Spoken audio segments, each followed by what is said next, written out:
Hi Speak Fashion, I'm Ruthie Davis and we're here today in my showroom in New York City, and hopefully I shared a couple insights with you today or something that inspires you on some level.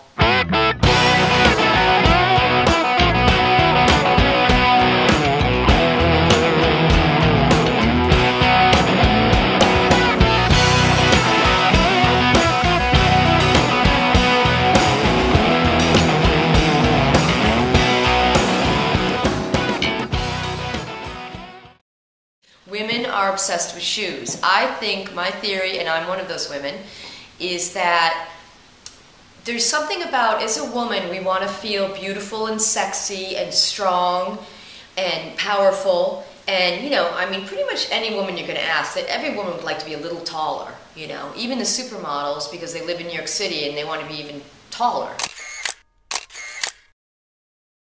To me, if you have a great pair of shoes on, like, the rest of the outfit doesn't even matter. It's like, that's all. When I pack, it's like the shoes are critical and the rest, it's like it flows.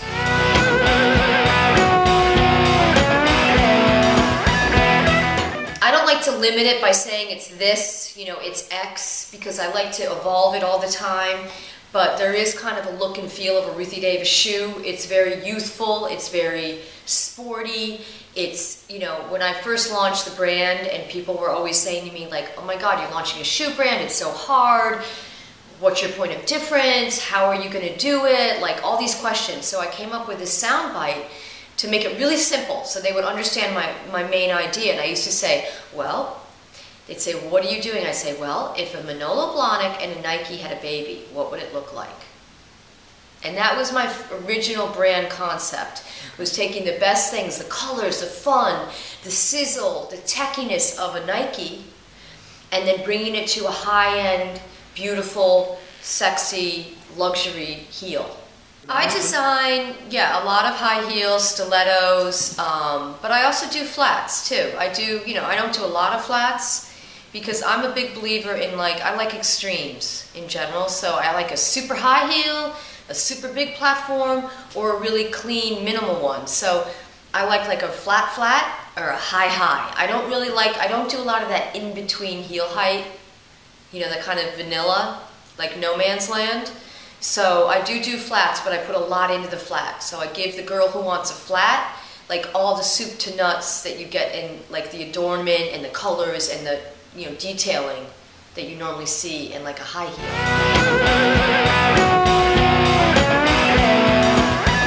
Designing high heels to me is, you know, the coolest thing, because I'm very inspired by form, architecture, the bones, the structure. So that's all in your heel. You know, a flat has nothing. So a flat doesn't have that structure. It's just on the ground. So for me, what I'm attracted to in a shoe actually is, it's the construction, which is the heel. Whether it's a wedge, a heel with a platform, that to me is what's interesting, because it's like a little skyscraper. It's and as you know, different designers are different. Some designers are really into the upper and putting, like, flowers on it and, like, all kinds of stuff on the upper. I'm really more, sometimes my uppers are very plain, but it's the heel that's really interesting. So for me personally, it's all about the high heel.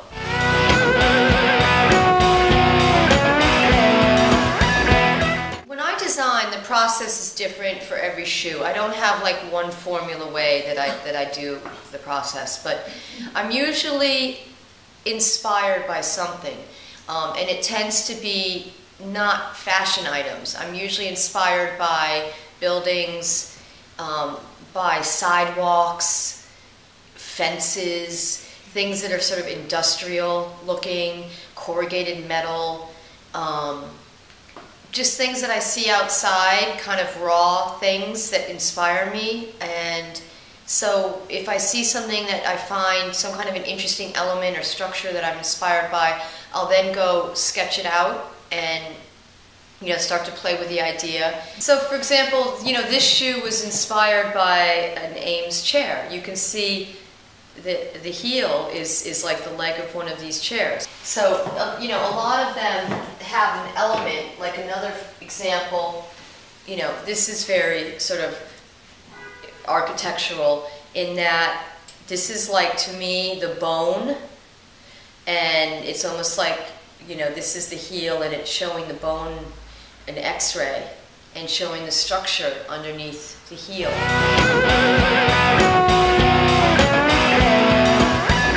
You know, it's interesting. People ask me, how do you know what's going to be the next trends or this and that? For me, I'm so integrated in it. I mean, I'm on my, is the Ruthie Davis brand. I think I've done 13 collections. You know, I've worked for other companies. I've done numerous collections. So I've been in the shoe business like 15 years or more. And so I've just been doing every season for 50, you know, I'm just, my brain, my whole being is wired about what's coming. Like, I live it, I smell it, I sleep it. I'm totally integrated into fashion and what's happening. I wear it. And I think I've honed almost a sixth sense. And it's like you just get good at it. I don't know how to describe it. Like, it tends to come naturally after a while. It's just like any other skill, like someone who's really good at computers and gets better and better at it and this and that. Like, you know, you actually get pretty good at it, and there is somewhat of a formula. For example, if everything's going really dark and stormy and everyone's into monochromatic and black and gray and charcoal, there's a good chance if that goes on for a few seasons, the next spring, people are going to want some color. Yeah, that's like a very simple example, but it's like human nature. It's like you're ready for that thing now. So there is kind of a methodology. It's not just like happenstance, the trends.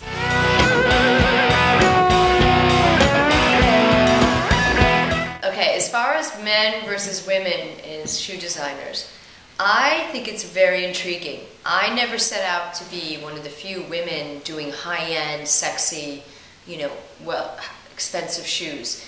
I don't know why. I find it very interesting and intriguing why there aren't more women, because women wear them. You would think women would know what women want. And people have pointed it out to me, like, it's really, you know, there aren't a lot of women. I was like, really? Like, and so then I started paying more attention, and it's like, I've noticed that a lot of the women who design shoes, they tend to be more like, they can be beautiful shoes, and there's a lot of, but they tend to be less sexy. They tend to be a little more like lower heels, or a little more, they're fashionable, but in like kind of like a downtown hipster way. It's almost like they're afraid to be really sizzling, hot, sexy shoes. They leave that to the men. And I don't know if women just aren't comfortable being like that aggressive. And I wish there were more women that would do it. You know, when I speak to students, art students, like at FIT or Parsons, I'm always saying, like, we need more girls doing this, because the girls love the shoes. I'm like, well, you need to design shoes like these, because we need more women designing shoes like these. No, I do not think the men are better shoe designers.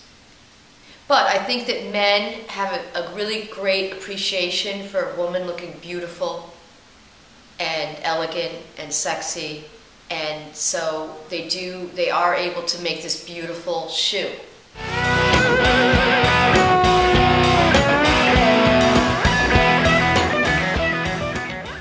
I have a new quote that what I told them, which I think is interesting, which is entrepreneurship equals design.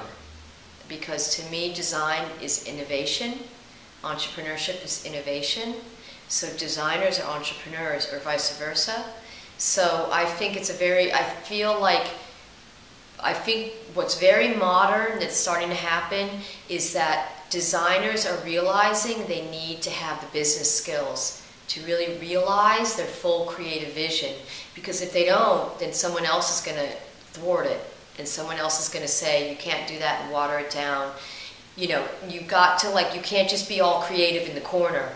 Because where I'm very fortunate is I have that technical knowledge. I was corporate for a while, I do have an MBA, and now I can be totally free and creative because I know how to like manage the store, so to speak, and then I can be, no one's telling me not to do this. So I think that, I think that with the recession and a lot of MBAs realizing Wall Street isn't the answer, that people are seeing fashion as like a really interesting business to get into. So I think you're going to see more sort of MBA types getting into fashion, and I'd like to see more fashion designers taking classes in business and trying to have some skills beyond just sketching.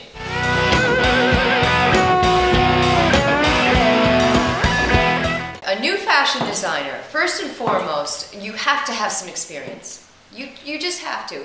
It's maybe 1 in a million that graduates from an art school, design school, and starts a brand and it succeeds. Okay? It's like needle in a haystack. So you're young, get out of school, work for someone else, practice on someone else's dollars. You need to learn the skills of branding, merchandising, specs, overseas production, all of these things you don't think about that are really important. You need to have some experience is like critical. So, you've got a long lifetime. I didn't even launch my brand until I was well over 30. So it's not like you have to do it when you're 20 something or whatever. So number 1, experience. Number 2, once you have that experience, you do have to have a financial plan. Doesn't mean you have to be a millionaire, but you need to have a plan. You need to think 5 years out, a realistic plan, because a lot of designers think, and they're super talented, I've got this great idea, I'm going to do this thing, and then, they buy the first collection, and this and that, and then it comes time to making the production, and you have to pay up front because you don't get terms, and then it comes time to, the people who bought the stuff from you, they don't pay you for 30 to 60, however many days. Then it's time to do the next collection. And by the way, you have to pay for those collections. And they didn't do the math, and all of a sudden the money runs out. I mean, you have to look like a 5-year plan. So I think the financial plan and having access to whether it's loans, friends and family, whatever it is, you have to have a financial plan. You can't launch a business, a fashion brand, without some finances. You need a brand concept that has a lot of legs, and that was going to be my answer to your question before. You said, what are the 3 things you need to start a brand? It's like I said, experience, some kind of financial plan, and the 3rd thing I was going to say is you need a really, really great concept, and it has to have legs to it. When I was speaking last night, someone came up to me and they had an idea. They said, well, my brand idea is a men's, because I said you need a story, a concept, and he came up to me, and it was a really fine idea. It was a men's shirt that goes from the office to going out, that could work for both. That didn't look like you were in your office outfit, but it didn't look like you were in your casual shirt when you went out, whatever. And I said, okay, great. You know what? And I said, is this something you personally need? He's like, yes, I would like, because I think it's important. It's a personal thing, too. And he said, yes, I would like that. And I said, okay, well, that's great. That's a great idea, okay? My question is, okay, so let's just say you make this shirt, this great shirt, and it looks really good. It's got a certain look to it, and you can then wear it. Okay, so a few people buy it, a few stores, then next season comes along. Then what? Are you going to just do the shirt again in a new color? Are you going to take that, can that idea go to sweaters? Can that idea go to blazers? Can you have multiple shirts that do it? Like, what's the bigger picture? Because a lot of people tend to have this one idea, and then they didn't really think it, it's like they have ADD, they want to do that idea. Like, you can't just have one little idea. It has to have legs for like many, many years, and then it can evolve into, a bigger thing.